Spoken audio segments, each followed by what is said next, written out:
Okay.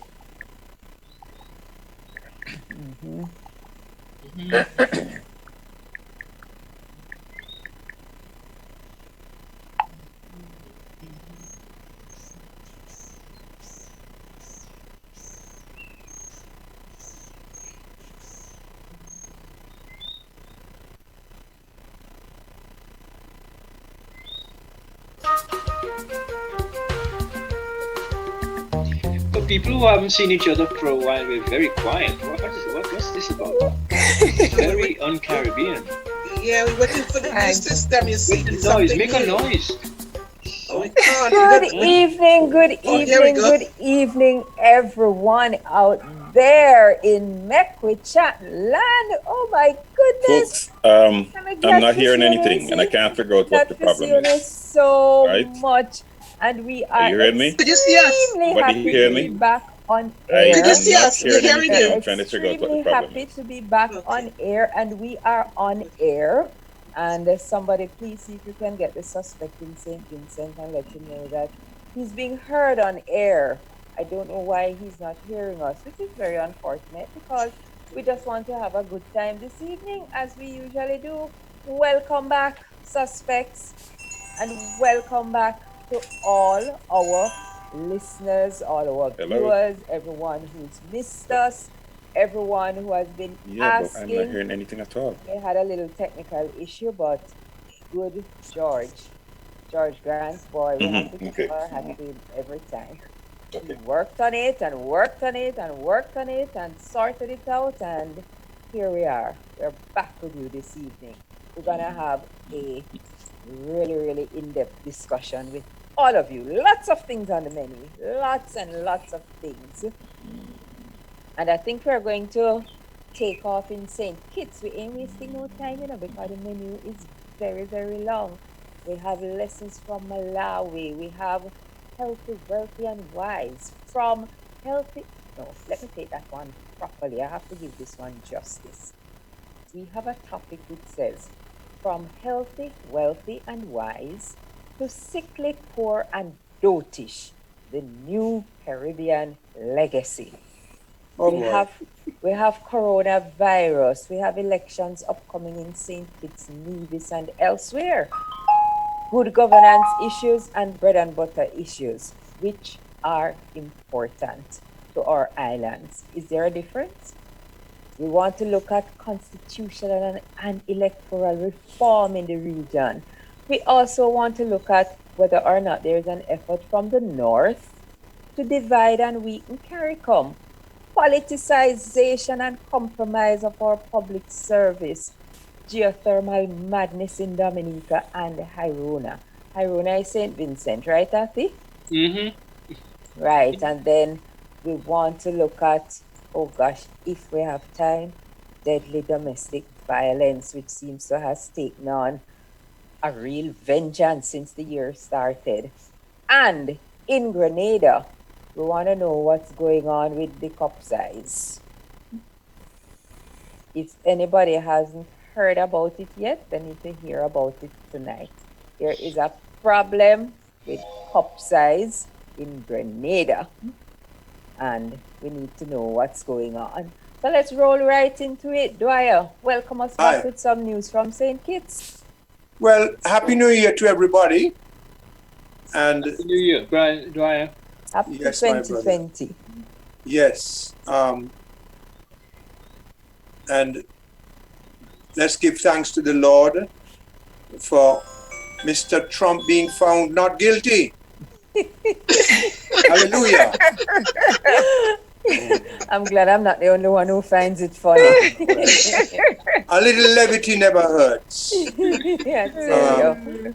Now, we have elections due in St. Kitts by August. Hold on one moment, please. Hold on. All right, I see Dwyer had a little emergency call there. I'm sure he'll be back.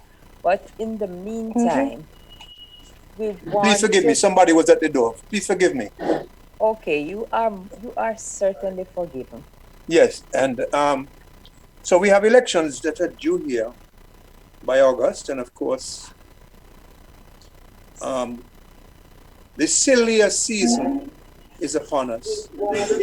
I said Celia because we are so intoxicated with politics in these islands. We were always in the silly season. Oh, yes. So we have a coalition government in place, which is now completing its first term.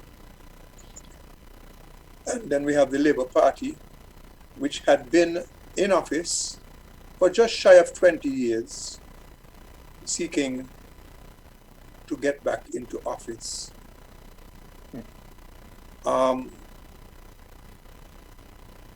There's lots to talk about, really, and I don't know if tonight is the time. We certainly don't have enough time tonight to discuss that in depth, to keep our brothers and sisters in the region apprised of what's happening here. But I think over the next couple of weeks and months, that information will be disseminated. And so we can know what's happening. Just like Afi was so helpful in sharing with us and the region what was happening in Dominica leading up to and during and even after the election. I hope to be half as helpful with regard to the goings-on in St. Kitts and Nevis. Dwyer, can I make a suggestion? It would be really helpful, even from tonight, if you just kind of listed for us, what do you see as the main issues likely to influence the elections that are coming up in August? Just so we can keep our checklists. Yeah, if the election is going to be before August. Okay. They're not going to hold elections in August. My guess is anywhere between March and May. Oh. Between March and May. This coalition, which is called Team Unity, it's a three-party coalition. And they got in on the wave of good governance promises. And now after the near completion of the first term, it seems that they want more conversation to be about bread and butter issues than about good governance. And part and parcel of the narrative here will be, well, you didn't deliver what you promised in the priority that you gave them in the election. And their answer will be, we need more time because we had other things to do. You know, political parties always need more time. The second thing you will have in the conversation, and I may be elevating it by calling it a conversation, it is more often than not a quarrel, is that when the challengers speak about things like nepotism and all of these other things, the likely answer they will get is that, well, you did it too. Objective individuals will say, you cannot justify your corruption and nepotism by referring to those who you replaced and who you replaced on the promise that you would end those things. This is why this other topic for later, as guided by Beverley, might be so important as to whether the good governance agenda is just for people who are quote-unquote educated and middle class, and the so-called bread and butter issues are for the poor because they can't see around the next meal or the next paycheck, or is somebody hiding something? I think we're having some connection issues. I don't know if it's just me or if everyone else has lost connection. But No, right now... No, I'm hearing you fine. Right. Okay, well, it's just me then. Yeah, we're hearing Dwyer very clearly. We're hearing that, yeah. Okay, well... And hearing you too. Okay, You well, as well. let me let Dwyer speak. Okay. So yes, the question is it somewhat condescending to say that poor people are only concerned with the bread and butter issues? Is the question not to be asked, well, if the good governance issues were given the priority that they deserve to get, the people would be better informed, they would be better enlightened, their decision making, their choices would be wiser. Government would have to operate more efficiently and transparently. Corruption would be reduced. It would cost less to run the government. The people would have more money in their pockets. And so this widening social safety net could be narrowed, and the good governance agenda properly promulgated would take away the argument that poor people are only concerned with bread and butter issues. So the question really is, to me, the quintessential question is, not just in our election, but in all elections around here and maybe beyond, is it deliberate to withhold good governance in order to keep people poor? I think I've said it on this platform before. When politicians say that they love poor people, more often than not, what they mean is that they love people poor. And so this is why you see this good governance agenda and this bread and butter agenda are used. I mean, they've been using it since they got in. Well, poor people concerned with a job, they want a house, they want to make sure they could pay their bills, and they want to jump up during carnival and go to a fete where everybody wear white or everybody wear black.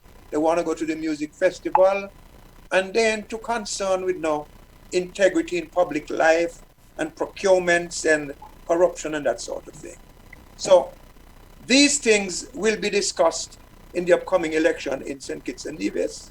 And at this stage of the game, both groups are doing their polling, and both groups are claiming impending victory. Somebody has to be wrong. Time will tell. Oh, yes, time will tell. But I know that in the run-up to Dominica's election and Atti's here, same thing with St. Vincent election, same thing with Grenada election, electoral reform was a big issue. How is that in St. Kitts? It was a big issue at the last election. Nothing has been done. There was an attempt to pass a bill setting term limits on the Prime Minister. The opposition Labour Party said that they want to see a broader package of reforms. That in itself is not enough. And so that didn't get anywhere. Some people might argue, well, we agree with that position taken by the Labour Party. Others would say, well, take it one at a time if you can get it. The problem with that is the present administration promised electoral reform, constitutional reform, depoliticization of the public service, freeing up the public media, and all of these pillars of democracy and transparency. And they haven't achieved any one of those. Wow. Have there been any attempts? Well, they said they operationalized the Integrity in Public Life Commission, the Integrity Commission. But the minister has not issued an order which would trigger the submissions of declarations of personal worth by the officers covered by the Act, so that talking about it being operationalized is really nonsense. The Freedom of Information Act is not operationalized. The Procurements and Contracts Administration Act has more holes in it than net. Wow. It's full of deficiencies, It's about 8 or 9 years, much in need of fixing. And that is an act, if properly administered, can really bring down corruption significantly. No attempt to fix that. The public service is still politicized and underachieving, not anywhere near as efficient. And this is no knock on the public servants. But when you politicize the public service and you put square pegs in round holes, you're not going to get the efficacy that you're supposed to get. So the fundamentals have not been taken on. For example, you all may remember that just days before the last election, we had a case up in the Privy Council about the boundaries. The government has activated the Boundary Commission. You know when? Last month. 4 years and 11 months after the election. They've activated the Boundaries Commission. And now they want to go and talk about the boundaries. Well, the opposition is very likely to take them to court on that. So why have they waited for almost 5 years to do that? So the problem is, and I speak about surpluses. Now, anybody could have a surplus. If you're leaving out vital things, you shouldn't be having surpluses. And if you're having so many surpluses, you should lower your taxes so people have more money. So the people who are thinking, and that is a significant and growing number in our country, the people who are thinking and who are objective, may be the cohort that determines the outcome of this election. And I hope that will be the case. Yes, and I always hope that the people who are thinking and who are objective would get up and go out and vote. Because after elections, when you see the numbers, I was shocked to realize that the voter turnout in Dominica was probably less than 50%. Mm-hmm. Why is it that people will not get up and go out and vote? Not only that, Beverly, get up and talk. And talk too. So what happens if Atherton Martin, God forbid, drop down dead tomorrow? Whether you agree with Afi or not, we need, in each one of these islands, we need 1,000 Atherton Martins. Mm-hmm. Because everybody gonna tell Afi, yeah man, Ati, go ahead and talk. Exactly. In to say, yeah Dwyer, go ahead and talk. Mm-hmm. Lead the way. Mm-hmm. And I tell him, I'm nobody's leader. You get up and do your thing. Exactly. But they want you to do the dirty work for them. Yes, because everybody playing hypocrite in the corner. Yeah, they need That to is do the that. problem, you know. Yeah. That is the problem. They do not want to come out and speak because behind your back is a different conversation they're having. Mm-hmm. So they can't. Imagine that, eh? Yes. How many years after emancipation, people have now chosen to enslave themselves? Exactly. Precisely. Exactly. I think do it to our own self. Carry on, Bev. that they will not get up and go out and vote, even if they don't talk, since as they are so hypocritical that they cannot stand up for what they believe in. Even if they can't do that publicly and out front, go. No problem, Bev. But you know, Dwyer, thank you so much for that, because those issues actually exactly parallel, you know, the substantive issues that we were treating with here. I mean, the details would have been, you know, localized somewhat based on the actors and the actions, but the substantive issues are the same. The first point you made about whether it's about good governance or good performance, that struck home. Yeah. Because you know, we've heard people out of office say, you know, it's about good governance and not necessarily about performance. And then when they get in, you know, it's about the other thing. So they shift gears depending Yes, on of their course. vantage point. Yeah. When in fact, and you raised the issue, and this really is why I believe in this year we really should try to articulate a broad regional strategic political agenda using this forum and other fora that we should really create and have access to. Because you cannot have performance without good governance. You can't have the one without the other. If people are looting the treasury, that's bad governance, but it also compromises any possibility of economic performance by and large. And it doesn't create for the kind of environment in which private capital would be comfortable making investments if they see the treasury being looted by the guardians of the treasury. So those are really on point issues. And I'm discovering and really uncovering more examples even outside of our region where these are precisely the issues. These are the same post-colonial, issues that our countries are struggling with. And lo and behold, what has happened, and this is an issue maybe I would like to ask you to pay attention to.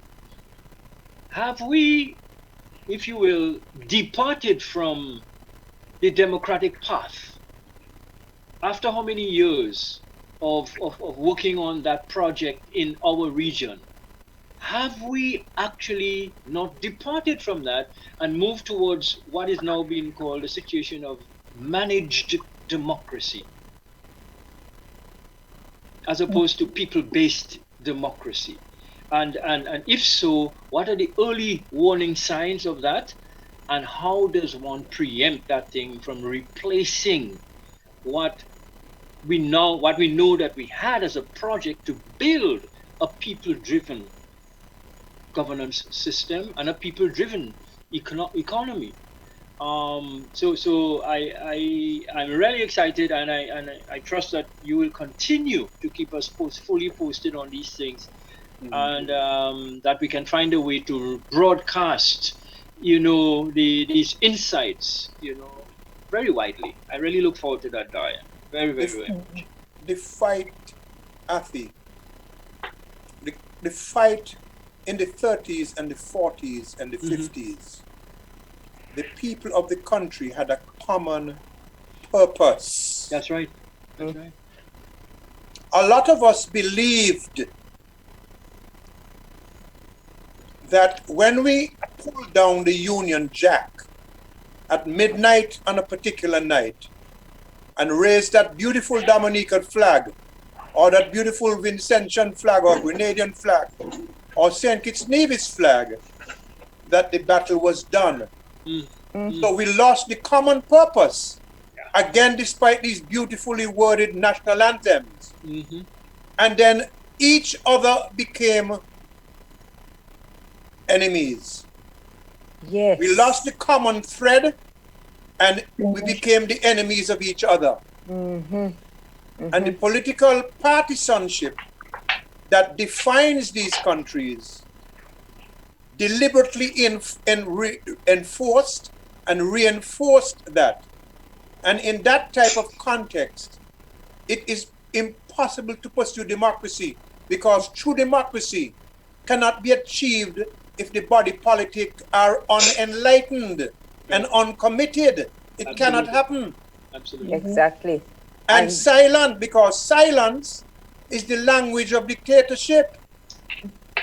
In addition to that, we have constitutions that cater to prime ministerial dictatorships. So I think, with the greatest of respect to all concerned, I hate to sound so cynical and sour. I am not sour, maybe cynical. We are a long way away from being democratic. Oh gosh. Right now, democracy right now, I don't even know if it is something that we dream about, because we live in every single one of our Caribbean states. It's the minority which rules. And according to the book definition of democracy, it's the majority that is supposed to rule. That does not happen in any of our Caribbean countries. You have a few people sitting in the parliament and they dictate whatever happens in the country. And it's not very often that the people will get up and really make a noise and take a stand and say, look, you can sit there in that House of Parliament where we voted to put you and say this, but that is not what we want. The people do not take that kind of affirmative action. Absolutely. Beverly, the people are not stirred and stimulated to be civic-minded. If you get in a freeness from a politician, if you get this mentality of entitlement and dependency, you can't have a democracy. It's not possible. Democracy is hard work every day. It's like cleaning a house. And it means sacrifice. Precisely so. Every day. Single day you have the same dirt to clean. Right. Every day. The same dirt to clean. And if you ever stop, it overwhelms you. I better believe that. So we all have our problem, and that's the common problem here is the perpetuation of ignorance and the perpetuation of power for self through the guise of these political parties that we have here, which are to a large extent criminal enterprises. But we are also seeing another kind of shift occur that I think is going to be very telling on our future. You know, you indicated that, quote unquote, the poor among us tend to be more focused on the bread and butter issues, while the educated and the elite and the middle classes, you know, have the luxury of being concerned about things like governance, the less tangible issues. Do you realize that what has happened? It's exactly the opposite now. Who is concerned more about working their way past, beyond, through, over, and under the laws that would require them to pay taxes, that would require them to pay duties at the poor, etc.? It's not poor people. Poor people go and they pay for their barrel up front. But it is the middle classes, the educated ones that are busy finding ways to gather more money unto themselves and to keep more of that illicit gain for themselves. So the tables are turning, in some cases have turned. The poor are concerned about their exclusion from anything that is going on, and somebody wants, as Dwyer says, to give them as opposed to help them get a job. And the other groups, the educated among us, even those who came from very humble beginnings, they tend to be very rapacious when it comes to their sense of entitlement as to their title, their job, and their position that now, in their view, allows them to rape the country. So an interesting shift of position, if you will, an exchange of position has occurred, and it is impacting the voting patterns in our country. Because whereas a $5 or $20 or $100 bill was targeted at the poor, because that $100 bill was equivalent to a day's wages, guess who is collecting the call-outs? Guess who's collecting the bribes? Guess who's getting the contracts that they know they're not supposed to get in return for a donation to the party coffers? Not the poor. No. So, you know, let's be very clear that while we've been fiddling, Rome has been burning. Oh, yes, absolutely. And when you talk about that, it's not the poor who are benefiting from these things, you know. Brexit just ran through my mind because the elites would have done everything. Well, they did everything they could to stop Brexit, you know, because whatever benefits they are accruing and however they can benefit from the system, they don't want it to stop. You know, who cares about what 17.1 million people say? We don't care. We have our little system here and we want to continue with this system. So all of you who want to leave, better just understand that we are going to do everything to try and stop this. So democracy is not being served. Majority rule is not being served because the minority controls the reins of what they call and we call power. And they ain't letting it go very easily at all. Yeah. And another thing, Beverly, with that election, you know what this shows people? That people has power. The power at the end of the day was in the people's hand. And this is what they voted for. Just imagine, for years, there is this area in North England that never ever voted for conservative. Yeah. Because why? Because of the way the Thatcher era destroys these people's life. They hated these people, conservative. How come they just shifted that area and that Boris Johnson gained 80-something seat in that area? For years he haven't done it. That's what I'm telling the power of the people.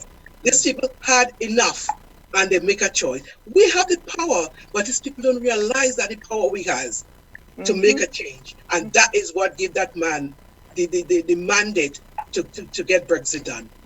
What do you think? But you know, people also have economic power that they're not aware of, and and hence they don't use. If people decided not to purchase certain items from certain locations, and in a society, particularly in a small society like ours, they would be sending a very telling message. You understand? And so that's another form of power that we have not learned how to use. The trade unions in the 40s and the 50s and the 60s knew how to use that, either by withholding their labor or by boycotting. Remember, Athy, in those days, there was a common cause. Yes, yes. That common cause, whereas the common cause now should be nation building, the foundation of which is people enlightenment and people empowerment. You have the opposite taking place.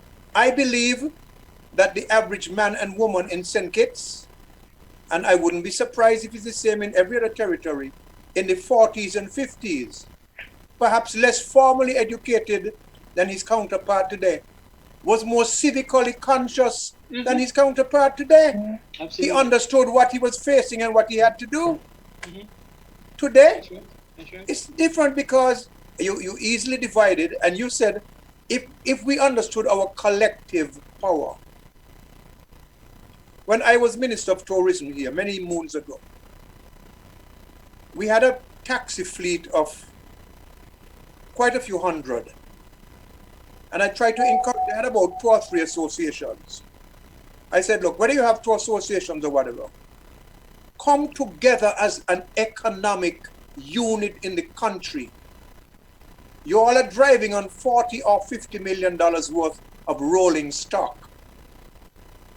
With that economic clout, which you can only have if you are together, you can bargain insurance, you can bargain parts, you can bargain everything, and you have a seat at the table at any important forum in the country, including elections. Absolutely. I never could succeed in getting them to do that. They're now saying, 20 years later, we should have listened. Well, it's a little late, but it's never too late. You have to keep trying. Right. You may have to employ a new strategy, but something will work. Guys, we're going to take a break right now. I hope suspecting in charge, because, you know, we are just back and we're working with a new kind of system here. It's time to take a break. I'll see if the break comes up. If the break comes up, we'll take the break. If the break doesn't come up, we are going to continue with our discussion as we have been doing, because there are a lot of things on the agenda this evening. So I'm just going to try and check in with George, our suspect in charge, and I'll let you know if we continue with our discussion or if we go to the break. I'm always on the move. We went to the break. Training, Aha. Yes, we are. at the break. Competing. Thing working in the background. Because you could see it. I can see it. I can see it too. And there's more to come. It's swift, simple, and secure.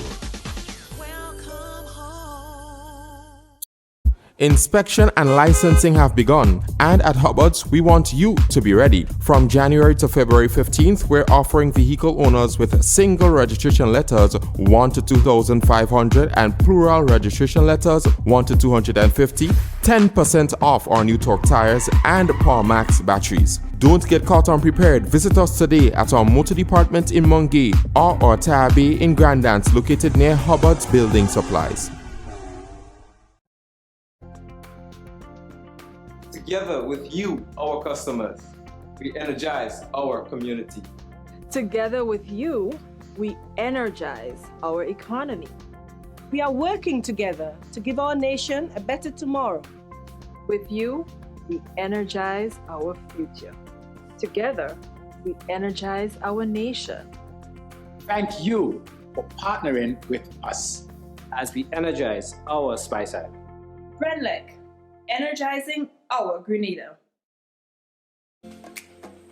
Juve chocolates, cocoa nibs, and cocoa balls from Diamond Estate Grenada are now available at Amazon.com, Amazon.ca, Amazon.co.uk, and GrenadaMarket.com. Try the sensational touch of nutmeg and a touch of ginger chocolates, 75% dark and rich, 100% pure cocoa, and their 60% dark and sweet chocolate bars today. Amazon Prime members enjoy free shipping on these orders in the USA, Canada, and Europe. GrenadaMarket.com. When you can't come to the island, the products of the island will come to you.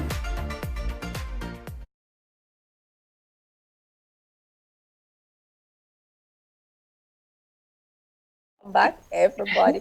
As usual, when we go to the break, we get caught out, but that's all right. We can catch up ourselves when we get back here. Because I am sure that all our viewers and our listeners understand that the conversation continues when the commercials are running, we're watching the ads and we're talking. And here we are back with you guys. Yes. Dwyer mentioned St. Kitts election, which is coming up. This year is also an election year for St. Vincent. And there may be another territory which is having an election this year, but we'll double check on that. And we really want to flag the issue of electoral reform. And I hope we can communicate with our peers. Our peers are not necessarily the people who are chasing after the seats. Our peers are the people who are looking for a system that can allow you to live in a society where it won't be perfect, because I don't expect that we'll attain perfection, but a system which is moving towards perfection so that it gets better and better with each generation that comes along. I believe that was the intention of our foreparents, to create something which is better. But we have just totally destroyed and wiped out and annihilated so much of what our foreparents have worked hard for. We have kept the vote, but the vote is now being manipulated to the extent where it has no value. It has no value, and electoral reform can fix some of the issues. And maybe when we get moving with electoral reform, you'll see more than 40% of people coming out to vote. A lot of people may be disillusioned that the vote really doesn't mean anything. So if the system looks like it works, I believe a lot more people may be motivated to go and cast that all-important vote, which selects the type of people that you want to be the managers for your business. You are this is the board, the population, that's the board.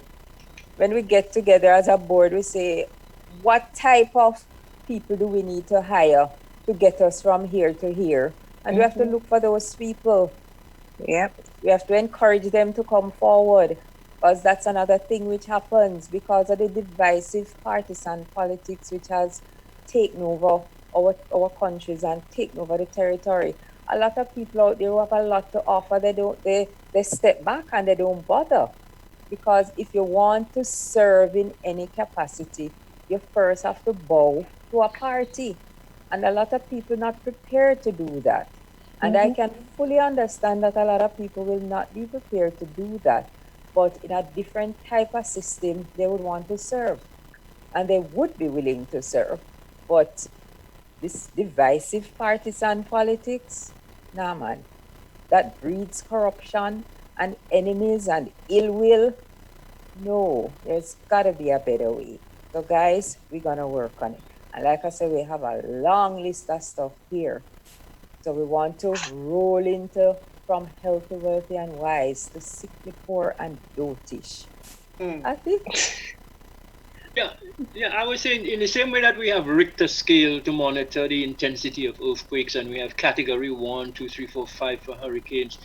It may not be, insane to imagine that we and others like us could be monitoring how are we doing on democracy, how are we doing on elections, how are we doing on wealth creation and wealth distribution, how are we doing on health, especially given what's unfolding in the world now, about corona and this and whatnot. But it's just a way to keep our listeners, give our listeners an easy frame, a frame of reference within which we can be, every third program we can say our Richter scale report for democracy is X, or category report for wealth is that, or for elections and electoral reform and so on. It's just, I think unless we come up with really creative ways to keep important information in the public view, what will happen, as Dwyer was discussing before, people end up being less informed and hence less driven, less incentivized, and hence they participate less. And somebody can easily bribe them away from that participation. Because what if you had a constant question from the press or whatnot? Okay, Richter scale for democracy in St. Kitts. In 2014 it was this, and so it's reported now to be that. How do we, and I mean it's gimmicky, but let's toy with the idea. I'm not putting it forward cast in stone. I'm just suggesting that we find interesting ways to keep people talking and engaged on these issues. Yes, because look at it now. Tomorrow, the 7th of February, Grenada is marking the 46th anniversary of gaining independence. And in the life of a nation, 46 years is not a long time. The United States is over 200 years old, and look what it has as a president.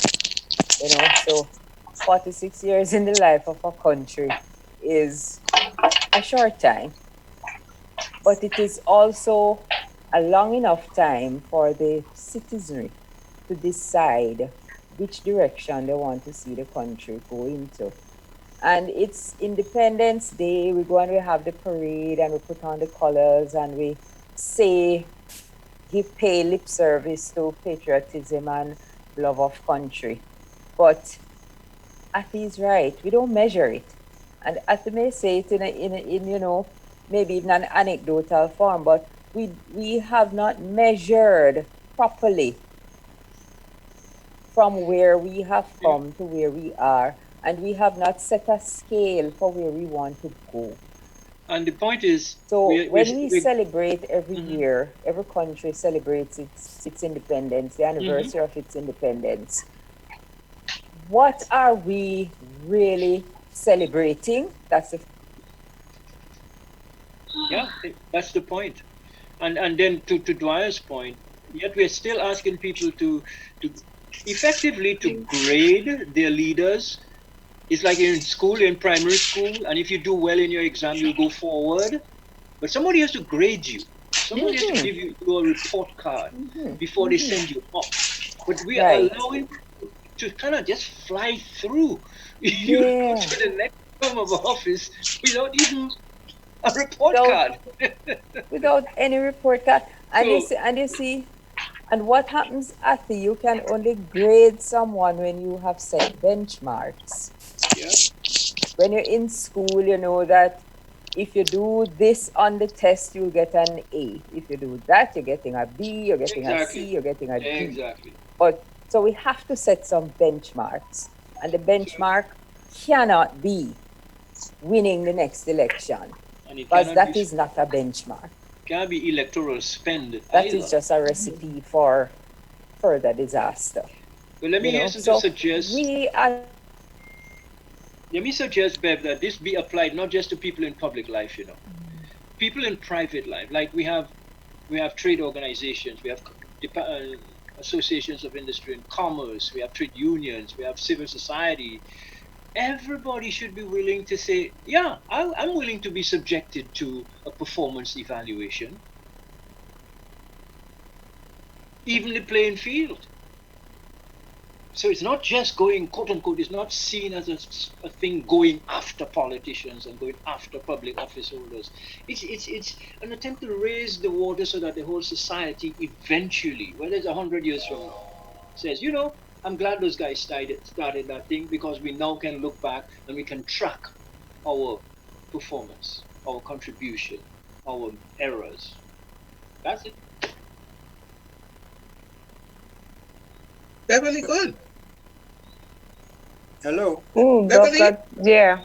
She just disappears. She seemed to have gotten bumped off. Okay, the thing though, Afi, I agree with you that private organizations need to be observed and graded as well. We must all be self-examining. True. And examining of each other. Not in any negative way. No. In a positive way. And remember, the status quo right now is if ordinary, regular folks, and I hate to use that word ordinary when I describe, but you know what I mean, regular folks. Regular folks do not really have much say in the operation of these societies, because the politician wants money for the election or for something or other. The small man cannot give him the money. The small man can give him the vote, but the big man can give him the money. So the small man, and he doesn't have to be angry about it, he just has to know what his task is, to understand the dynamic and understand that he is up against a conspiracy against him. The conspiracy is against him. And not that you as I said, you're not trying to nurture anger or bitterness or anything like that. But you have to understand the task which you face. And you can face those who conspire against you, as Mandela did, in an honorable and gracious and smart way, and solve problems in a peaceful way, just by giving the message that you're no longer going to be messed with. You're finished with that. That game is over. So the masses need to be mobilized, and mobilization will come from through enlightenment, constant enlightenment. We know that the education system has a lot of holes in it, but programs like this in our own little way and other platforms to encourage people to be enlightened and to share it with each other. Taxi association, come together, forget the politics. Vote when it comes to election day, but empower yourselves, the nurses, the public servants, and all of these other groups. And then they come together as one in their common cause to lift up the country. And in doing so, they will lift and improve the very people who are conspiring against them. Because the conspiracy is driven by insecurity, Athi. If you want all the power and all the money, it means you're insecure. Yeah. And you need some help. You don't need us to kick you in the head. You need some thoughtfulness and some compassion driven into you. But it's a mighty task to perform. Yes, you know, it was very, very encouraging, and I must, well, I can't apologize for my failed internet. I dropped out for a few minutes there, but I'm happy to be back. Welcome You know back. what was encouraging, fellow suspects? When we were off for those few weeks, you know, I realized that we were missed. People missed us. And there were a lot of queries about when we're coming back. There was a lot of encouragement that we should keep up the discussion. And it's such a pity that George can't be with us in the program in here. But I know he got a lot of questions, a lot of requests. When are the usual suspects coming back? So we are reaching people out there, and people are listening. And Dwyer, you are right. The education has to be constant and consistent. You can't, nobody's gonna go from 0 to hero overnight.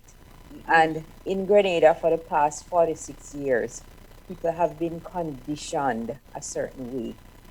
I heard Margaret this morning on Early in the Morning with Jerry George, who unfortunately dropped out and left us because of technical difficulties. But I heard Margaret this morning with Jerry George, and the conditioning of the mind is a serious thing. It's a very, very serious thing. People become what they are fed. So we have to condition the minds to do the right things, to do the proper things, to do things that are necessary. Ask you, well, who defines what is good, who defines what is proper, and ask all of these questions to get around the issues. But we have to condition our minds to bring out the best in us. It's only when we bring out... Beverly falling out? Yeah, I think Beverly's having some audio issues with her internet. But I was going to reinforce her point. Are you hearing us, Bev? Yes, I am. Okay, I was going to reinforce your point and an earlier point made by Dwyer that you referred to about education. But you know, it's to the point where we do not even track and record what we do well. There's a tendency for us to focus on what is not being done well. It's easier. It's easier to point to things like the potholes in the road and the failure of the market system and this. And what about the things that we have done well, either in the past or now? For example, I was talking with a nurse, a registered nurse. She's retired now, and she was a midwife, and she was sharing the number of people that she, as a midwife, have delivered onto this earth from their mother's womb. And what could be a more critically positive, contribution? So we talked, and I talked about that midwives are hardly even considered because we now have OBGYNs, wards and doctors, but the midwife, whose function is now performed by a trained nurse in a hospital, right? But that midwife was often in people's homes delivering their babies at home. And she was saying, nobody's ever really even raised that with me about what we did, what contribution we have made and are continuing to make. And if you go through it, even the people in our various islands who pick up the garbage, and deliberately picking them up because people consider them at the bottom of the ladder. Exactly. But let them not pick up the garbage. So you understand its importance, but only in default. But how do we lift that up and convert that into industry that is driven by innovation and technology to the point where we have zero garbage, but these men and women are now working in recycling plants and and where people, I think my internet has dropped. No, we're hearing you, Bev. I am having a torrid time tonight. We're hearing you though. Beverly? Be careful what you say, we are hearing you. She's not hearing us actually. Not now. No. So obviously Bev is having some challenges as well. You know, this must be a Southern Caribbean issue, Grenada's and Yes, that's true, because everyone to the north is fine. And see if she's not acting up. Yes, I'm having a torrid time tonight with my internet service. And you know, this is a critical issue that we have to find some way to deal with, you know. Yes, this internet service in the Caribbean. We are being robbed by our internet service providers, and we have to do something about it. Have to. Yes. So I love that point you were making there, Ati, because all these types of professions, you know, that people want to put at the bottom of the scale, they are the ones that really need to move up to the top. They are the most important things in the society. Absolutely. I see we have reached a critical junction now where you can hardly find household helpers. You can hardly find people for geriatric care, to care for the older folks. And these are two elements of a family life that you cannot leave unattended. You know, I have come across so many people now having difficulty. You can't find babysitters because we teach people that these jobs, these are not careers. You know, it's just something that you do until you can move on. But with the way a family is structured now, because we are long past the days when one of two parents will be staying home, we're long past those days. So you create a third career because you need someone to help you balance the household. You must have that person.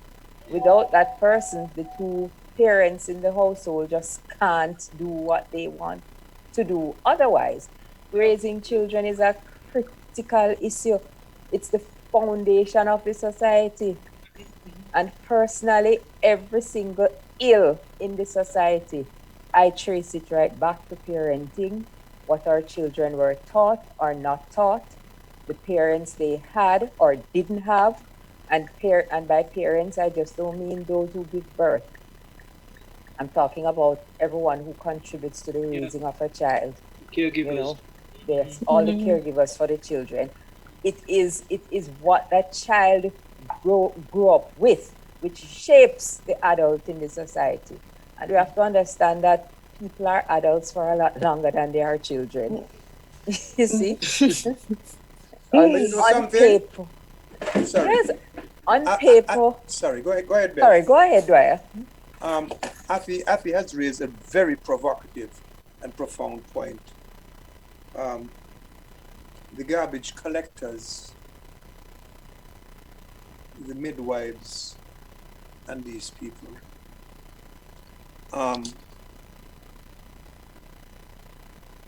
Who gives them a sense of pride and worth and validation?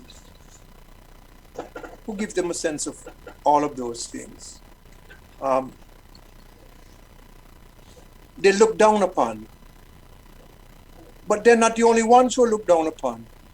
It seems that part and parcel of our lifestyle is to look down not just on other people, but when you're talking to your child, you're just like your worthless father, you're just like your worthless mother. And so it is, we live in such a negative environment. How on earth do you expect people to come together and achieve their collective potential if you're negatively charged at all times? And maybe, Afi, this is the very crux of some of the work we need to be doing as a group on our regular programs.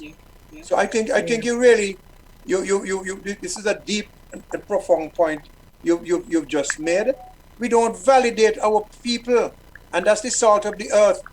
As you mentioned, when they don't clean up the garbage, what happens? I remember living in London in the early 70s, and there was a garbage strike in London.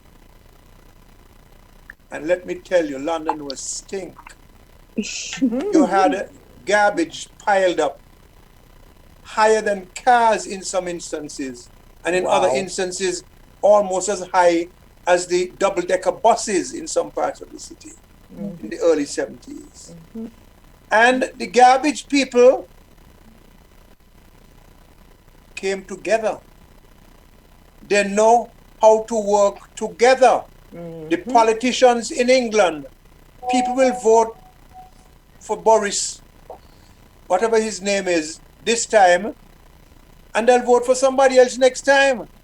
Their navel strings are not as connected to a political party as we allow ours to be. They're more independent-minded. So that the garbage collectors, the electrician union or whoever it is, and I'm not preaching militancy, I'm just saying, look, if you get together, you can be more effective. And we are not together. There's too much negativity. So I think thanks for that point. Let's not be so nervous about preaching militancy, because, I mean, how else are we going to save ourselves from... No, when I say militancy, I don't mean... What I mean is burning down the place. That's what I mean. No. All of us here, all of us in this program are militants.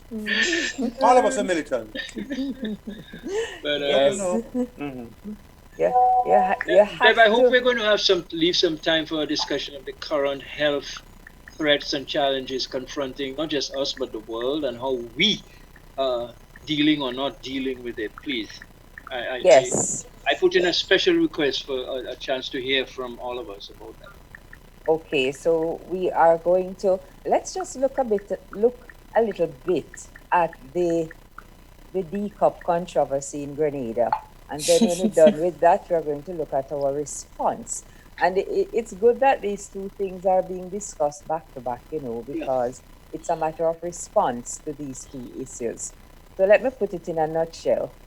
The Spice Mass Corporation, which is in charge of carnival activities in Grenada, they issued a statement earlier this week saying that for the street parades on Carnival Monday and Tuesday, there will be no thongs, no G-strings, and no wire bras for women above D cups. No thongs, no G-string, and no wire bra for women above the D cup. You said D cup? Yeah. D cup? D as in David. D cups. Oh, that's big. D as in David. D as in David. Okay, D cup. Right. Oh, so not hiccup. No. D cup. No. D. D cup. A, B, yeah, that's a bra size. A, B, C, D. Right.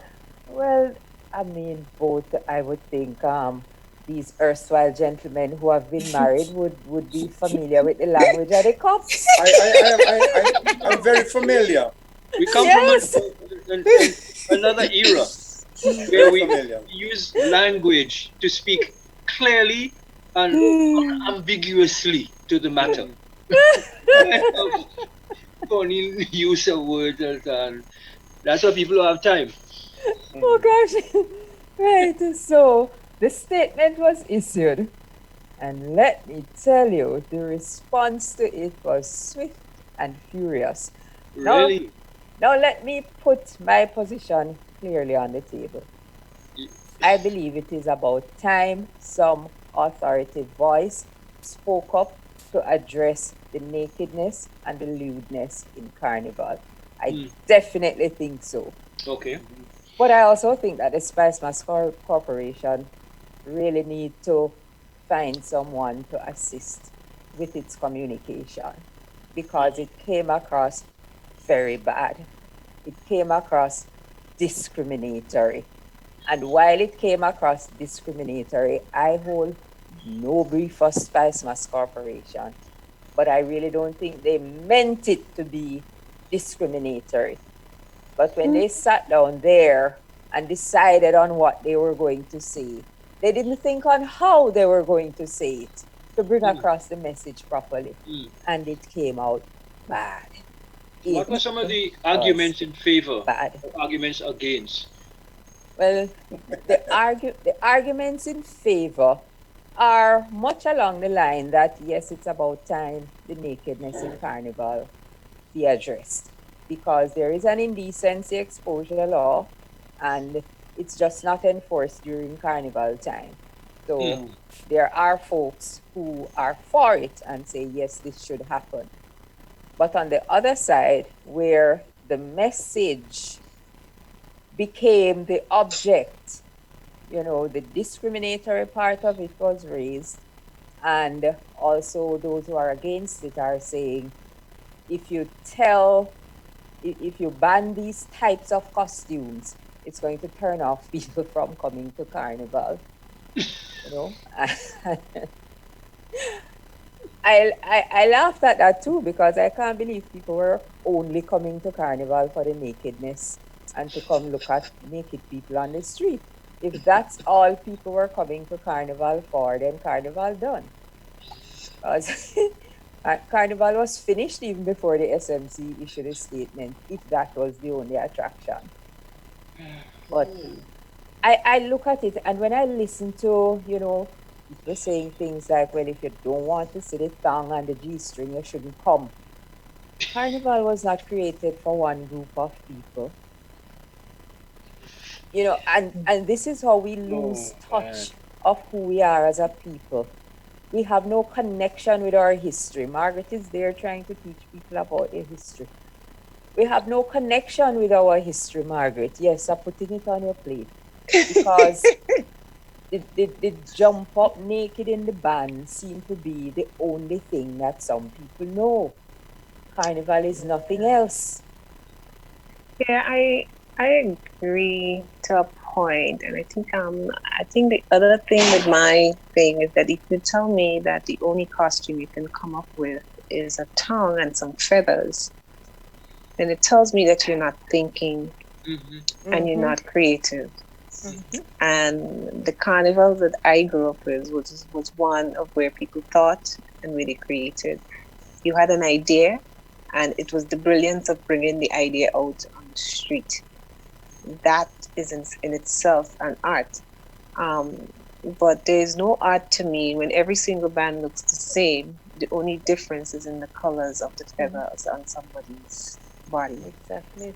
So from that perspective, because for me as a kid, I remember one of the things that when they did pageant, that's the whole idea of pageant. Inherent in the word pageant is pageantry, it's presentation, it's flair, it's all of those things. And there's none of that to me to just see somebody in a tongue or G-string and some feathers. I just don't see it at all. So from that perspective, that is just my perspective on it. In terms of spice mass preparation and the cup size, once again, they may not have meant it that way, but knowing what the general measurements that are being used when it comes to beauty and the relation to Black women, I'm not going to discount that in somebody's mind they decided that a voluptuous Black woman is just not the kind of person that you want to see on the street. To me, that was body shaming, and it plays into a stereotype of Black women that I refuse to accept from anybody. And that's why I will not give them a pass on that. There's been too much discussion on this kind of issue. We've been struggling too long for that, and I'm not going to accept that as saying, well, maybe they didn't know. There are people there, and you see, there's something that sometimes we don't want to discuss in all of this a lot of times, and that is the issue of class. And class is a big issue in the Caribbean, and it's a big issue when it comes to determine what is culture and what isn't, and what is high class and what is low class, and all this kind of stuff. So we need to factor in all of those things in thinking about that one little thing. And I would say that, granted, I would say that a lot of people, I would say that most people agreed with, restoring some decency to the parade. I think the furor was really over that cup size. Yes, because that's why I say it just came out bad. Yeah. We don't know, well, I certainly don't know who sat around that table in the discussions, but the message which came out, it shouldn't have come out. It should not. The other thing that bothered me too, Bev, and it says a lot about all women and how they think of themselves as well, is that I looked at the members of the committee because somebody posted the names of the members of the committee. And there's quite a number of women on that committee. Mm-hmm. So how could you sit in a meeting with a man as the chairman of that board and allow them to get away with that as a woman? How did you sit there and allow that? Mm-hmm. Mm-hmm. You know, and if we are going to hold women to decency, why is the decency standard being applied to women? Mm-hmm. Why isn't a decency standard being applied to men? Because women aren't the only ones in the street behaving that way. Mm-hmm. Men are also behaving that way. Mm-hmm. But we're not hearing them being held to any standard. Right. And look, I can't stress it enough how bad that statement was, which came out of Spice Mass Corporation. Because if you're talking about, I agree with Margaret, if you're talking about decency in the parade, it's decency in the parade. It mm-hmm. can't be decency for women, D cup and over. It can't be. So everybody else can do what they want. But if you're a D cup size woman, mm-hmm. you just be careful. You know, because you are the ones we're looking out for. Oh, how can you come out and say that to a nation of people where that's a different discussion anyway, but where most of the women would be a D cup.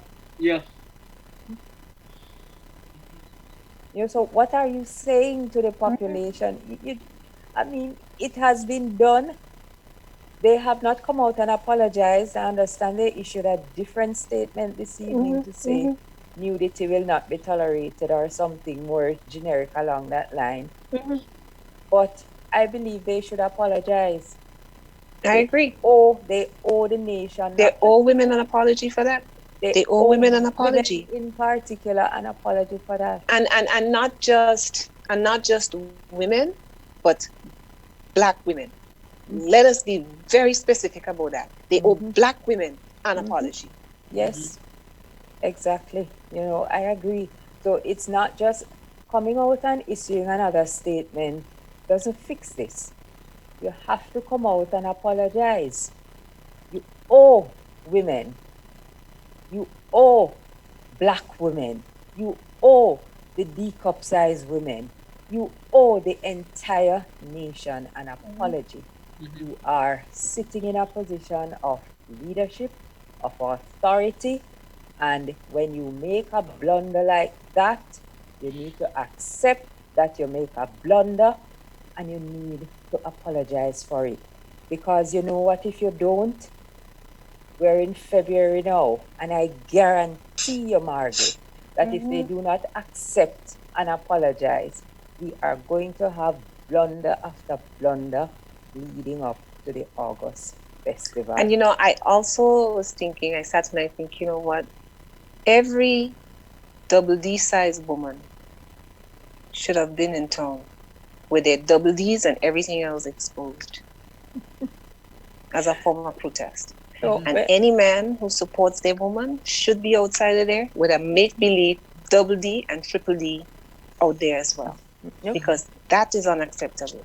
You know, I had that argument with a colleague of mine. I said, you know, if this statement had been made in some country, and I know in certain European countries, before the ink dry on the paper, the streets would have been they would have been backpedaling. Yeah. What is the fire in the engine behind this? Where is this coming from? What has this been a debate going on for some time that has just not been engaged, or is this the first time or the third time? What's driving it this time? Well, there has not been any formal discussion on the issue of the nudity in Carnival, certainly not in the public realm. I have not seen any, I've not been party to any. So why not? but there has been public outcry about the skimpier and skimpier that these bikini bead feathers costumes are getting. And the chairman of the SMC, he didn't just allude to it, he said it, that over the past 2 years, the cries have grown greater. But sitting in that position, he did not get the stakeholders together and say, look, for the past couple of years, this thing has been heating up. People are crying out about this. We have to fix it, you know. I get the impression that it's just a small group of people who sat around a table and decide that this is how they're going to deal with it. Yeah, and that is what caused the problem, because the nudity is an issue. Yes, it has to be dealt with. So what would be a good way to handle something like that in our kinds of society? What would be the best way to handle that? A better way? Well, I can't say that I've thought it through end to end as what would be the best way to deal with it.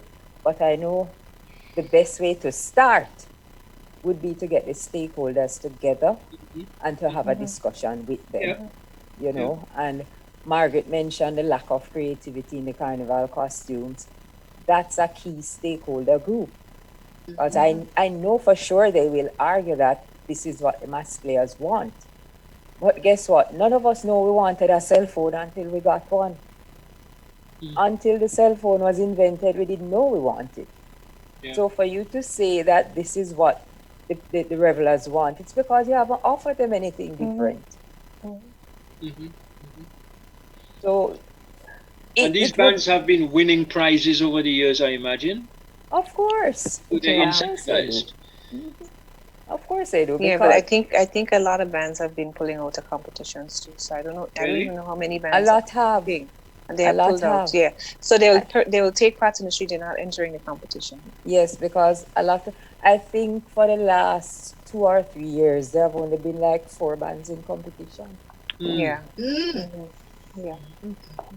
And that's probably gonna fall this year again because one band is thinking of not entering the competition. So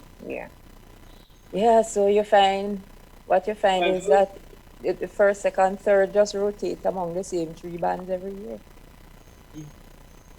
Costume makers and costume builders here and in 1 or 2 other islands that I'm familiar with have been lamenting the lack of attention to training and preserving and enhancing the art form of costume building. And it's only around just a few weeks before carnival time, people, except in places like Trinidad, which is where you're wrong, where people come together in a mass camp and they kind of try to bend this and bend that and stick this and stick that and so forth.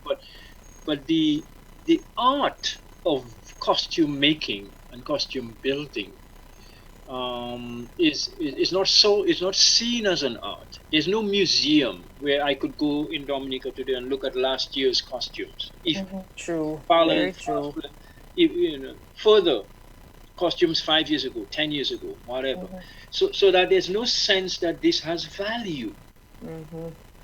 There's another observation I would make is that our music has changed. Our music used to be music of a more, if you studied pace, tempo, that actually allowed for the portraying and the presentation of costumes. We would call masquerade, the whole idea of masking what you're doing. So that the better costumes, really, as I recall them, you saw no human body. Because the costume was what was being portrayed, not the human person. And that was true not only of the king and queen of the bands, but of the other costumes, the supporting costumes. And the music, as the music picked up tempo, I know that is true in Dominica. The music picked up tempo from calypso to cadence to zouk to bouillon, which is 150 plus on the music pace. You cannot dance to that music with a costume. Costume, that's true. And people want to dance. True. But there are several other elements and components. Costume building is not taught as part of industrial arts in schools or colleges, which is where we could be kind of, assailing the problem as well. So I'm afraid I never see these things as a singularity, and I'm saddened to not hear you say that whoever was making that presentation on behalf of Spice Mass didn't raise such kinds of points as part of the rationale and but because it just allows for the legitimizing of a charge of discrimination. Yeah, and I think to add to what Athy is saying, and certainly from band leaders that I have spoken to, building a costume does cost, and there's a cost factor. And in Grenada, people either don't have or don't want to spend that amount of money on a costume. So it works out being cheaper to just give them a couple feathers and, a little tongue and something, and that's the end of the story. Because really and truly, if they were to charge the true cost of making a costume, people wouldn't want to play, and they wouldn't want to pay. Yeah. So that's another factor that one has to take into consideration.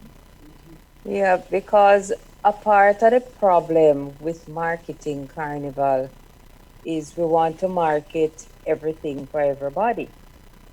And a person who is in Grenada's reality, going home with maybe anything from $900 to $1,100 a month for a salary, there is no way you can expect that person to spend $1,200 for a costume. Yeah, that's correct. It's not going to happen. You see, because even if they happen to save $1,200 over the year, they have more important things to spend it on than a carnival costume. So it's not going to happen.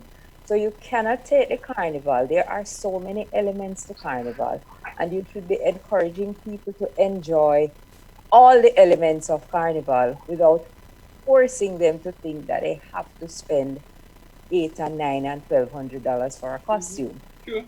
You see, and let those who can afford to buy the $1,200 costumes, because there are many of them who can afford to buy it and who will buy it. Let them go and buy the costumes and stop trying to sell a $1,000 product for $20. It's not. Yeah, and I think another thing to Bev, maybe to help some people too, is that Grenada launches its carnival pretty late too. Yes, that's. So if you had a longer time between when there's launch and the actual carnival, maybe somebody can go on, say, some kind of payment plan and pay bit by bit to the costume. But when you launch when you launch in May and June with Carnival in August, there's no way somebody's going to be able to do that, even using a payment plan to pay for the costume. Right.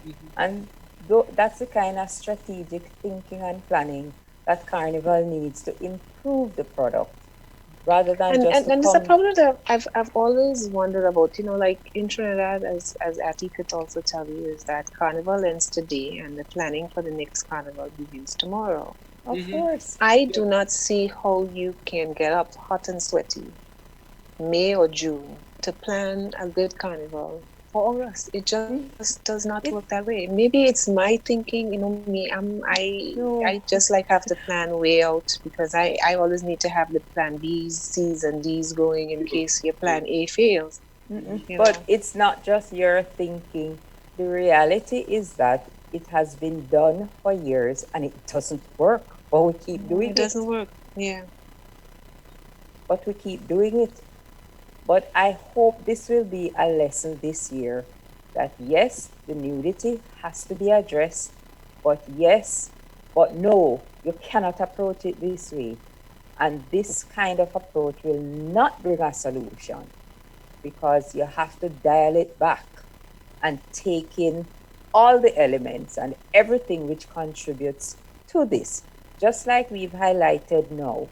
And I hope they will listen to us and take it in good faith taking all the elements which have contributed to this thong and beads type of costume and work on those to get them out of it so that the pretty mass can be pretty again. And people can take their families and go out and look at the costumes and enjoy what they see rather than have to be fighting with people about what you're going to wear on the road. Yeah. But we were running out of time and we have to do... Just one more question about this, more generic. Who makes money from Carnival?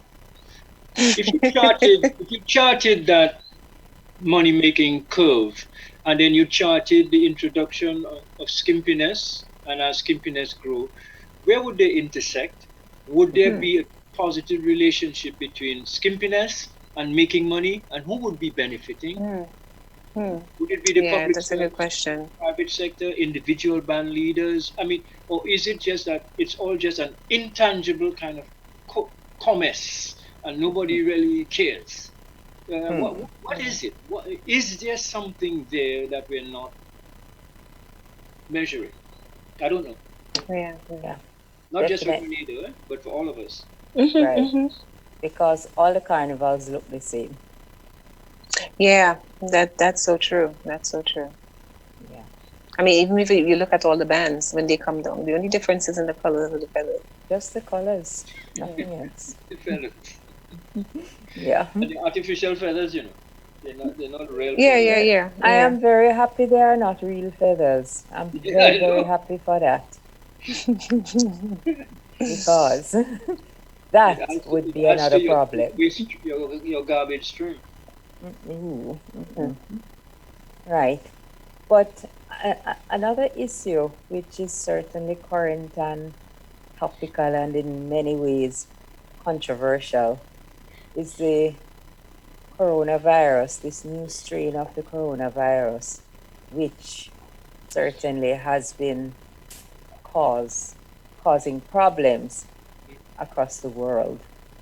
The World Health Organization has declared it a global problem, you know, not their term, mine, but it is something that has been taking lives.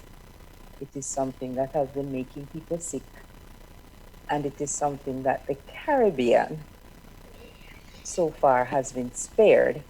And I'd love to hear from Ati on the Caribbean's response to the coronavirus.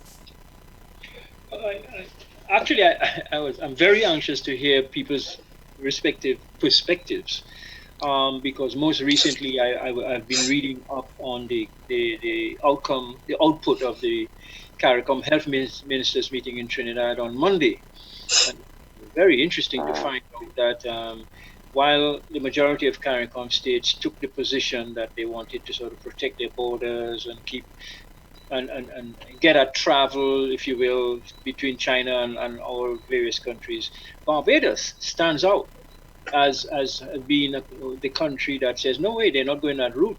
And in fact, they invoke the advice of the WHO, which says that trade and travel restrictions actually have very minimal impact on the spread of viruses like that. And what's important is the capacity of the country to sort of manage any infection or any outbreak and whatnot.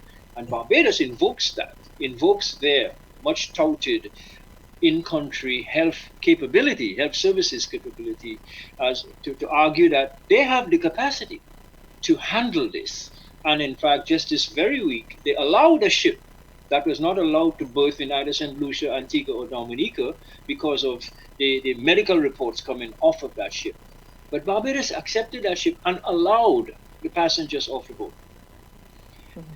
It was suggested that the persons who had reported illness were kept on the ship in quarantine, but the rest of the passengers were allowed off the ship. I raise this because I'm thinking out loud. Can't we even come together on something like this? Is there no middle ground, no common ground that allows us to say we have a Caribbean position? Those countries of ours, like we have Carnival coming up in February, our carnival is at the same time as Trinidad Carnival, same time as Brazil, same time as Haiti. So there are several countries in our region that are encouraging travel. And in recent years, one travel stream that has been growing into the region is people from China. They have money. Yeah. And they go to New Orleans for Carnival, but they've discovered Carnival in the Caribbean as well. And so I'm just wondering out loud, because I heard my health minister here put forward a really thoughtful, logic-driven kind of strategy, but it's just for 300 square miles and for less than 70,000 people. But that would make sense if there is some coordination and synchronization with St. Lucia, St. Vincent, Martinique, Guadeloupe. Look, France has stopped flights into and out of China. France is in the Caribbean. Guadeloupe and Martinique are France. What are the implications of having less than 20 miles away an island that has closed its borders to Chinese travel? So I'm not rushing to answers. I'm kind of trying to isolate and extract what I think are some really important points of discourse and dialogue that I have not heard. I have not heard it from the medical fraternity. I have not heard it from the professionals in the private sector about this matter. And certainly, apart from the first two statements coming out of PAHO, I haven't heard, if you will, any guidance that would be customized to or would reflect our peculiar geography in the Caribbean and a peculiar travel and border arrangements. The fact that I have a CARICOM passport and I'm supposed to be able to go into and out of unhindered into any CARICOM country. So also the reality of a CBI program where we have thousands of persons of Chinese birth carrying Caribbean passports. What are the implications of that? I'm not hearing any conversation about it, so I just wanted to raise it for our listeners and for all of us to sort of see if would it make sense to explore these issues alongside the hard medical, scientific considerations. What is our reality as an archipelago of islands? I don't know. Dwyer, how do you see the response to the virus in the region? Well, it's always good when we can do things in a uniform way. But that has been the perennial challenge for us. In St. Kitts also, we have not stopped travel of people coming from China. The rationale is that on the way to St. Kitts, Nevis from China, they will have had to pass through other ports which could process them. The weakness in that argument is that they could pass through those ports without manifesting the symptoms. And then when they reach here, the symptoms erupt anew. And I am not sure that any one of these islands, as much as Barbados might think it can, I am not sure. Some people are now trying to say, well, it's not as bad as you think. Well, I hope that is true, but I wouldn't want to find that out the hard way. Now, Athi raised a point about Chinese-born people holding citizenships of some of these countries in the region. And you can, of course, block them from coming to for public health purposes. The thing is, if the islands have different policies on the issue, and this thing really gets bad in the region, God forbid, we might reach a point where intra-regional travel is blocked. So I think this thing really requires some more discussion and some more harmonization and reason I would remember we also import a lot of goods from China, and it strikes me as peculiar that many of the world health scares, if you will, seem to originate in China, and many of the world's economic financial scares seem to originate in the United States, the two leading economies in the world. Just a little food for thought. Yeah. It's not as light a moment as we might think. No, it isn't. Because sometimes the leaders, not sometimes, you must always examine the leaders. Those are the two leading economies. But the China manufactures what? 60% of the world's goods?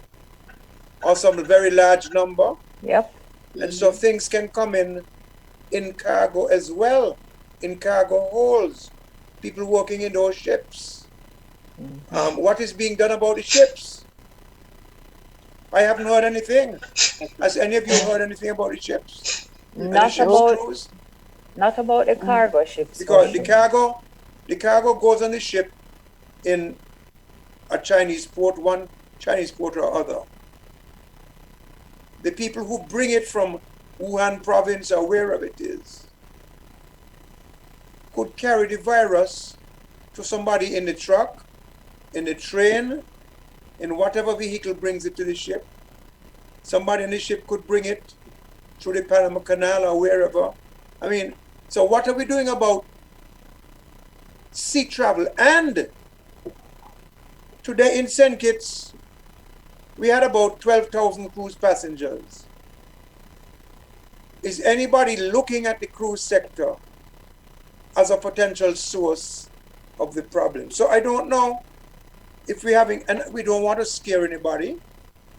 We just want to be exhaustive in our analysis. And I don't know if we have been exhausted.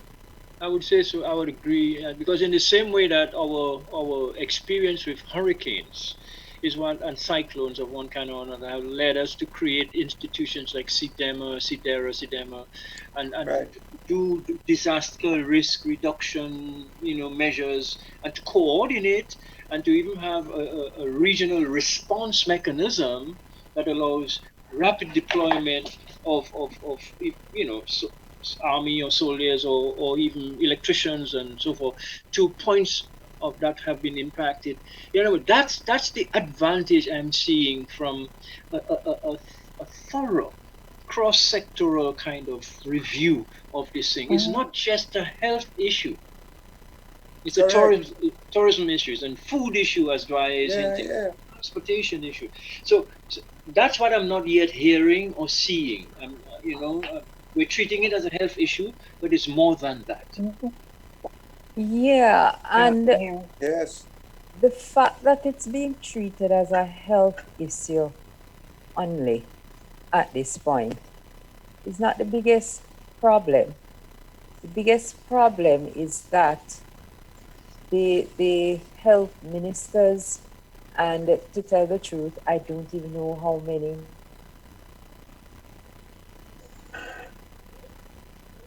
Beverley is gone. She froze again. Yeah. It would have been nice. I don't know if this is what Bev was going to say. It would have been beautiful to see the tourism sector represented at that Ministers of Health meeting in Trinidad, or the agricultural sector, or the ports sector. All of them. And to have a tete-a-tete. The trade ministries too. Groups, out of which would come a more, realistic kind of assessment as opposed to wash your hands kind of stuff, That's right. And avoid contact. So we're missing opportunities to turn the corners on these issues. Am I back? You guys hearing me? Yes, you're back now. Okay. Oh boy, me and my internet tonight. Yeah. Yes, but we take these ministers and they sit and they meet and they discuss whatever they discussed. We weren't there. And then there is not a definitive statement coming out of that meeting, you know. And I'm glad Athe highlighted Barbados because just about 3 weeks ago, Barbados was leading the charge for unity in CARICOM. Oh, yeah. You know, we should stand together as a united CARICOM. And 3 weeks later, we have a real issue that CARICOM should stand together on. And CARICOM is as divided as ever. And that was one of the issues. One of the topics we had is the North really trying to raise the issue of the virus. We're a small island, tourism dependent, trade dependent. We import almost everything we eat. So the movement of goods and people will not stop. And the people authority in CARICOM cannot sit together and agree on a strategy to protect the region. And then we want to jump up and prance up and talk about other people trying to divide CARICOM. No, we are doing a good enough job on that. And as a matter of fact, if you were to take a head count of the number of Chinese citizens who are currently living and working in our respective islands, I wonder what that number would add up to, from the Bahamas all the way down to Guyana. You know, now bear in mind, it is on record already that some of those folks did go home to China for the New Year's holiday. Yeah. And were confronted with the situation. And guess what? They came back. Of course they are back. Because they now live in the Caribbean.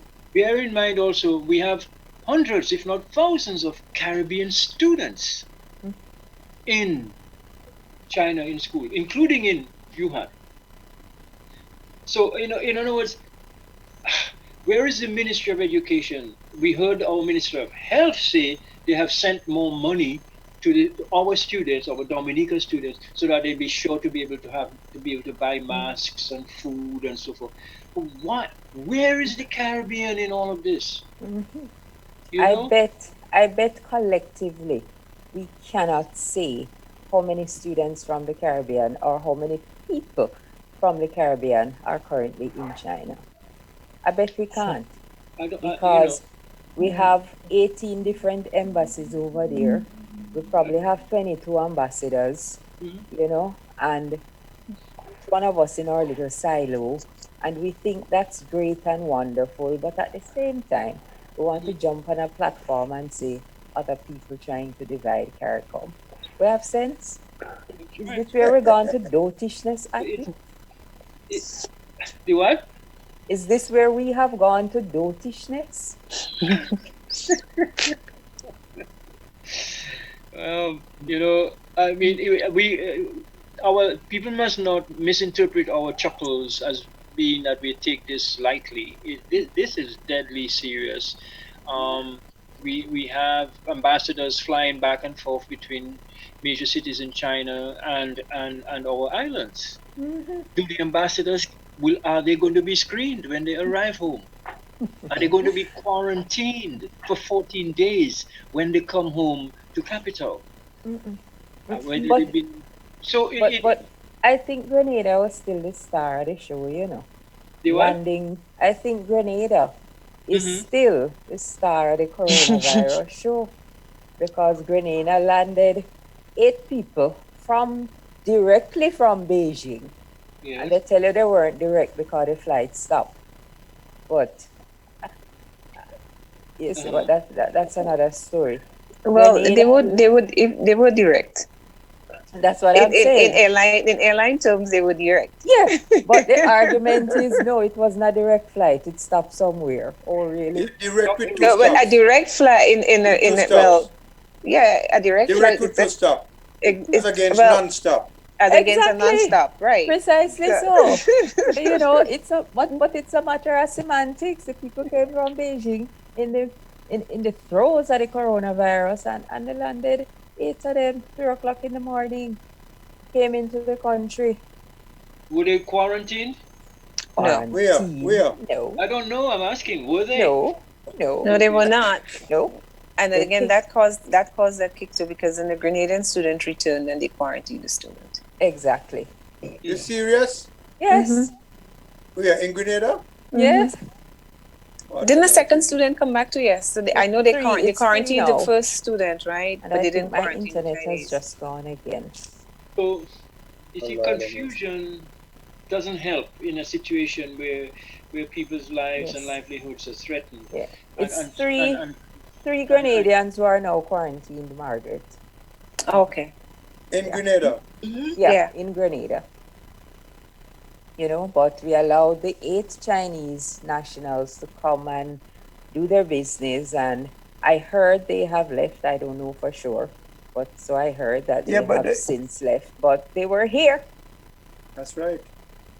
You know, My understanding, can somebody confirm this, that in fact, if samples are taken from a patient in order to determine whether or not they have contracted the virus, that the samples have to be sent overseas to some lab in the United States to be tested?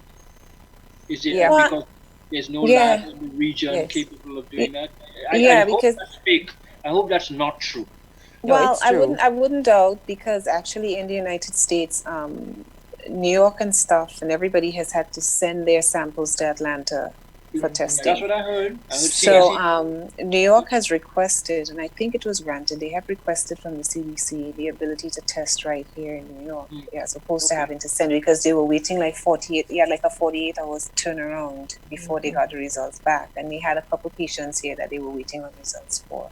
Takes a week. So they did put it in that press. So I wouldn't be surprised. I mean, if here they're sending it to Atlanta, my guess is that the Caribbean is in the same boat as well. Yeah, because we would not have labs here that are equipped to test this virus, which is brand new. You know? So we have to send it somewhere for testing, and information like this is not information which comes out of our people in authority. They don't tell us these things. As a matter of fact, the Minister of Health had a news conference last week, or possibly this week, and they spent more time beating up on social media about the fake news which is being spread about the coronavirus. And I'm listening to them. I'm not there at the conference. I'm listening to them, and I'm saying, okay, so where is the correct information? Since all of this stuff in social media is fake, where is the correct information that people need to give attention? You can't tell me I'm not to pay attention to what's out there because it's not true, when you are not providing what is true. You know, it just doesn't make sense. And when you're sitting there in a news conference, spending 10, 15 minutes talking about all the fake news which is out there, how is that helping anybody? How does that help? You know, the coronavirus, it's new. China, if we follow the news articles, and I don't mean the news stories coming out of China, which we know will more than likely be skewed, but when you follow the news stories, China is having a really torrid time trying to contain this virus. Absolutely. I believe they are making effort. They have quarantined the entire city of Wuhan. They locked it down. That was their first response, and still the virus is finding a way to get out. Well, I think timing, it seems to be one of the things that favored the spread of the virus. Given how flu viruses spread in general, they like close proximity and stuff. And this happened just around the time where you would have had billions of people traveling in confined spaces. So it was easy for it to spread at that point in time. Because we are in the flu season, you know, and history would have taught us. I love to refer to history because history has all the lessons that we need to learn. History would have taught us that every year around this time, there's going to be some new virus strain. There's going to be a new strain. It happens every time. So we have to be prepared to deal with that kind of thing. We've had SARS, we've had MERS, we've had H1N1, we've had bird flu, we've had swine flu, we have all kind of flu. It's just a different strain of a virus. Well, every year we have a carnival flu, as Margaret was hinting at.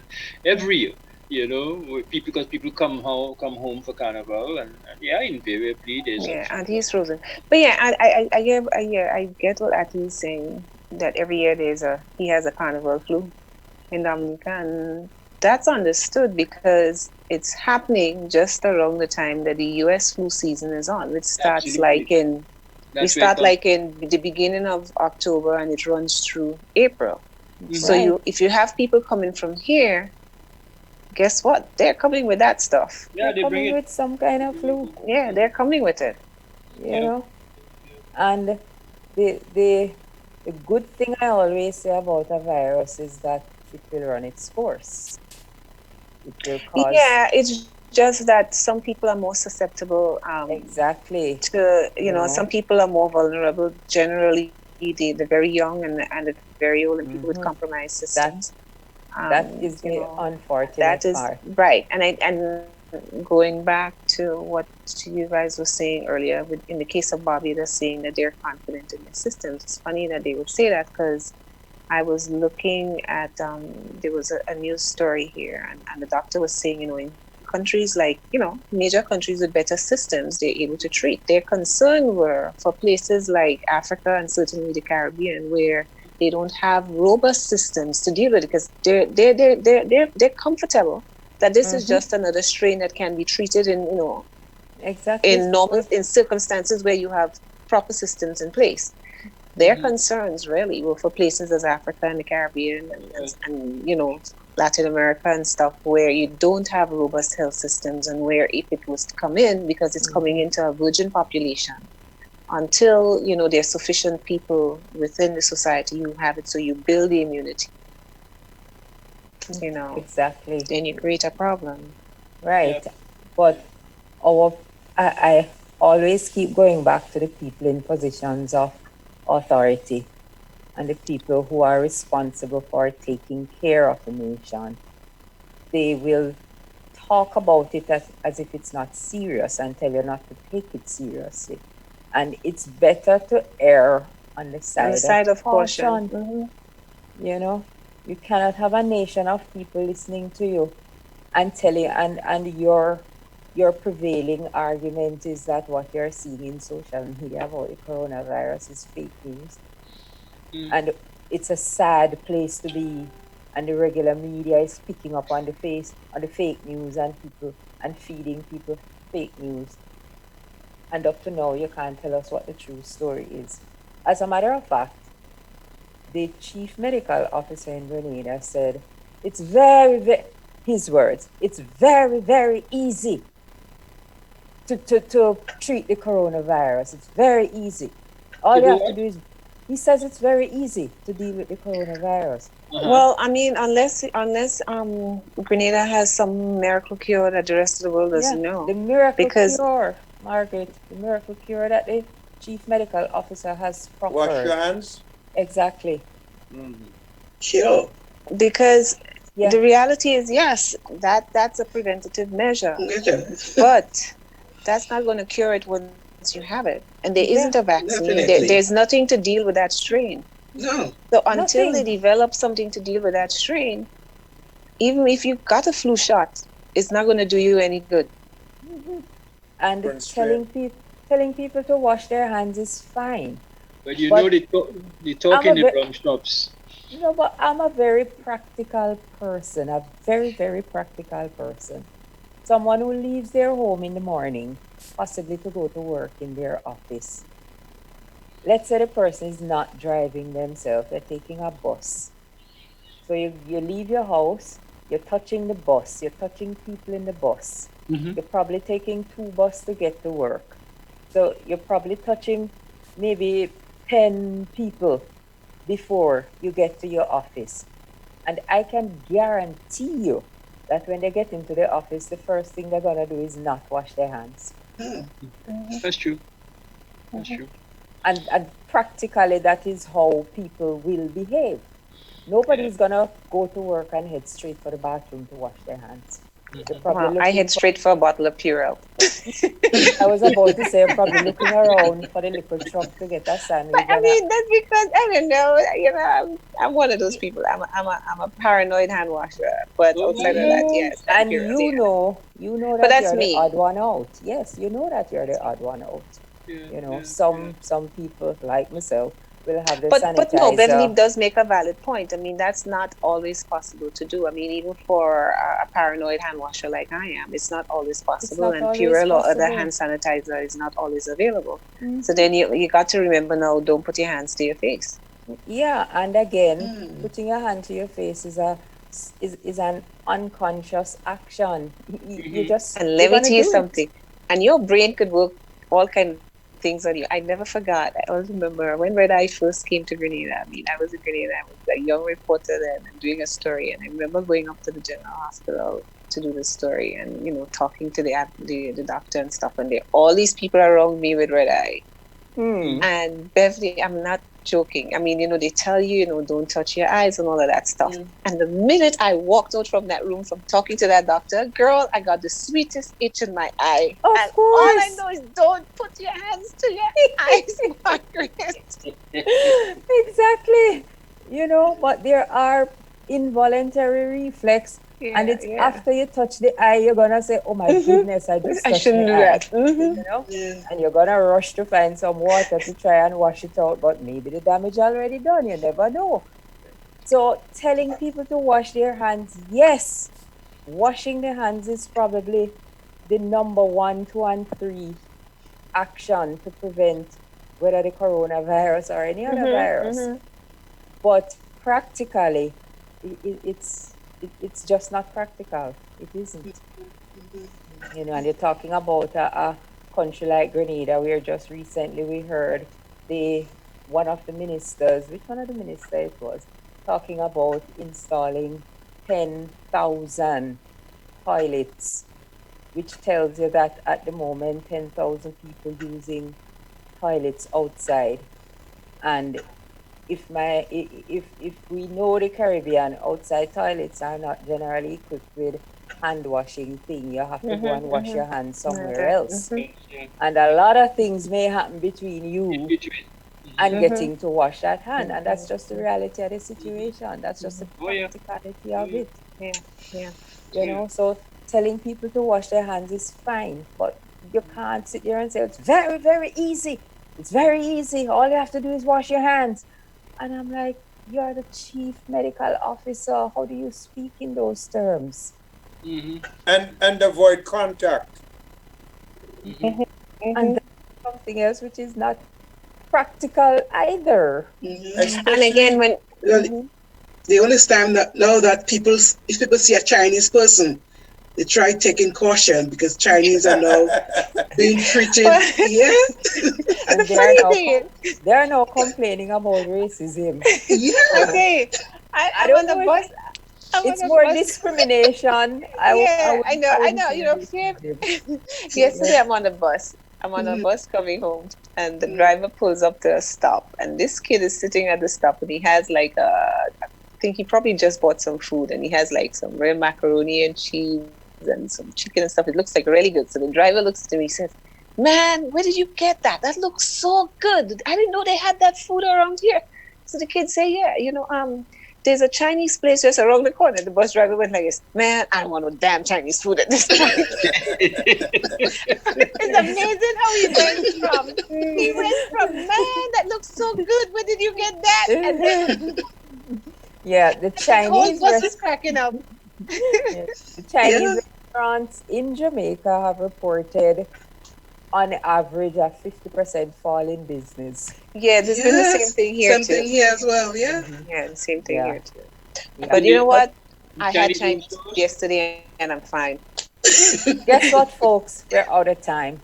And because of the way this system is set up, I am going to not give us not even a few seconds over. So guys, it's great to be back. Oh my goodness, my day is made, my week is made. Glad seeing all of you.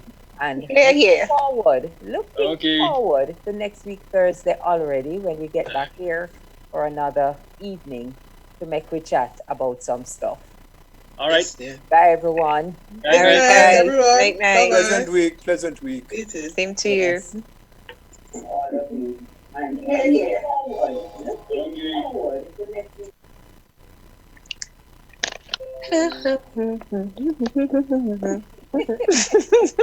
There's my almond. Oh gosh, I'm going and get myself something right now. I as know. well. I'm going to catch up on my sleep, baby. Did I sleep? I need my oversleep back. Oh. Morning.